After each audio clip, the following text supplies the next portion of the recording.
to you. Now, here's a question that I've been asked several times, and I'm going to pose it this morning as well. Is the notion that election manifestos are mere empty promises and electioneering, is it true, or is there real merit to the fact that election manifestos are put in place as plans for the ruling party or any party to succeed after the election? So does that claim hold water, or is it in fact incorrect? That's what we're going to look at the moment as the ANC launches its election manifesto. We're going to look back at their 2009 election manifesto to try and find the answer to that question and see whether or not they've lived up to those promises. And I think therein we'll find the proof as to whether or not it's mere electioneering or in fact a promise of things to come. So with me now is socio-political analyst Sipho Ncube to tell us a little bit about the past electioneering election manifesto and also juxtapose that to what we can expect today. Dada, very good morning to you. Thanks for joining us. Ayana, there's been some mixed bag in terms of what the ANC has been able to achieve. There's been some successes, but also there have been some failures. So it is true that for the past 5 years you can identify a number of successes, but also you can identify a number of failures. The question is, can the ANC afford to make promises that it cannot fulfill moving forward? I don't think so. I think this is the time when they need to come up with the details, as Gwede Mantashe was saying, that there's nothing new that they're going to come up with today, but they're going to come up with the details of what they're going to be doing. This is not the platform for the ANC to make new policies, but is to flesh those that are existing and tell the country as to where we're going from now on. One of the 5 pillars of their 2009 election manifesto was the issue of education. The ANC government promising to boost it somewhat. We have seen the matric results increase. We've seen some of our best results since 1994. We also have 2 new universities that Minister Blade Nzimande alluded to a little bit earlier this year. Is that a sign of success? Would you give them a tick, a mark for that as far as that promise kept? I won't do so, because I think this is work in progress. We've seen some progress this year in terms of the matric results.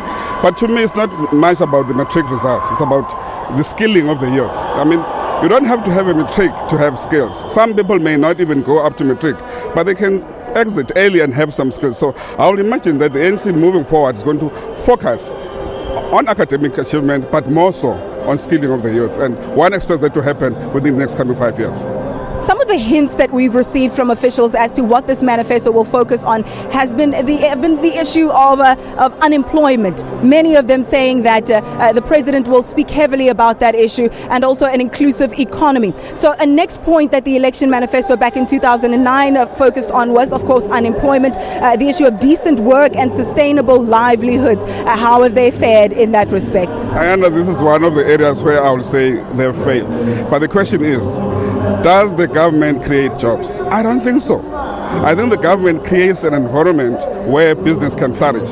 Has then the ANC government created that environment for business to flourish? That's the question to be answered by the ANC. Have they done so? And the ANC will tell you that they've done so. If the business is not prepared to commit itself, if the business is not prepared to invest more, they can't be blamed for what is happening in the country. But they are in government, they are the government in power. They should be coming up with better policies to make the business to come.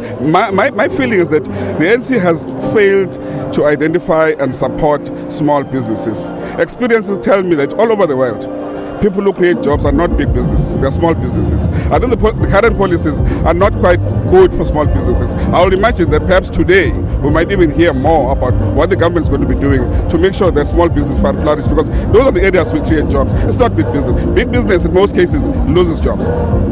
The issue of health, I know UNAIDS and various other organizations have commended South Africa when it comes to the issue of the HIV/AIDS treatment being available to majority of those who need it. We understand a good 2 million South Africans on ARVs at the moment.